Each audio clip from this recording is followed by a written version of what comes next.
Hi, Matt with eTrailer. Today we're going to be talking about the Stallion Ramps. Now these are going to be a great lightweight option for anything like your ATVs to your smaller vehicles. This is going to be great for your flatbed trailers and anything that's going to be under 6,000 pounds.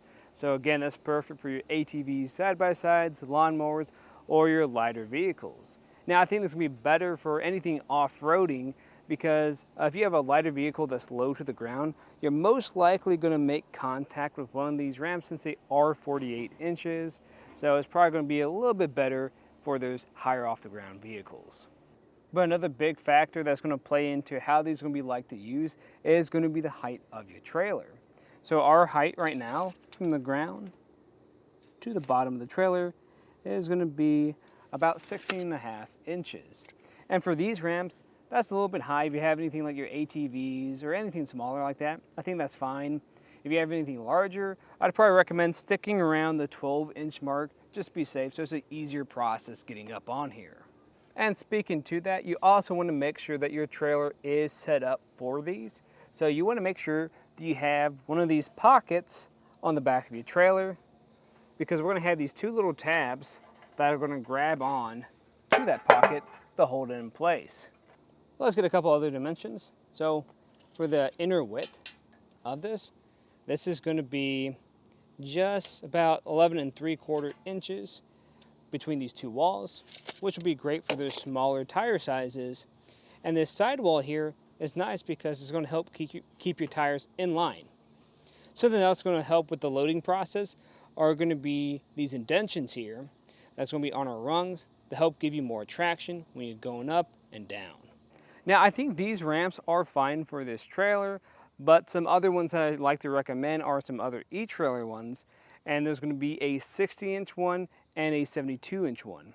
What's really nice about that is it's just going to give you more of a gradual slope to get on your trailer, feel a little bit safer, and just make it easier. And they also clamp together, so it makes carrying them a bit easier to do. Now, what's nice about this one, though, is it is going to be more compact than those ones, so storing it in your vehicle or your garage is going to be a little bit easier to do. Now, the eTrailer ones do have those latches to help hold them together, while these don't, but what's still nice about these is they're made of aluminum, and they're going to have handles just to make them a little bit easier to carry around, and I can actually show you that now.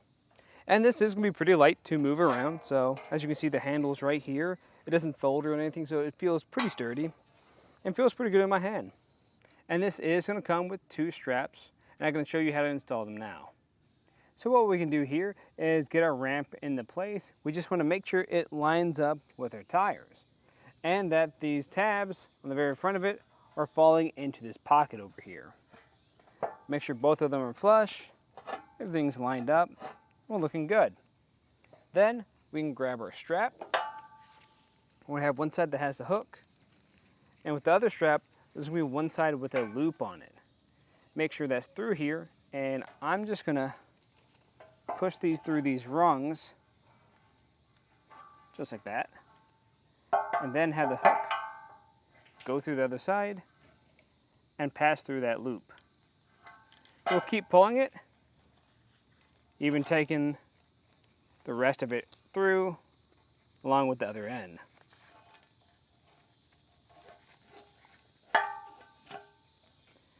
Once that's done, we'll pass this back under and make sure it's nice and tight. When that feels good, we're going to take our hook and latch it on to some point that we can use as an anchor. I need to extend mine just a little bit. There we have it. We'll just tighten it up. Now, if you're finding the issue where you have too much slack and it's making contact with the base of this, what you can do is just use one of the other rungs as your base that I mount it to. And then we'll just make sure it's all the way tightened down.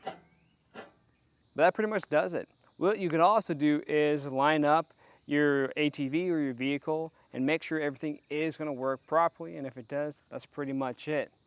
Now, of course, if you guys have any other questions, let us know here at eTrailer.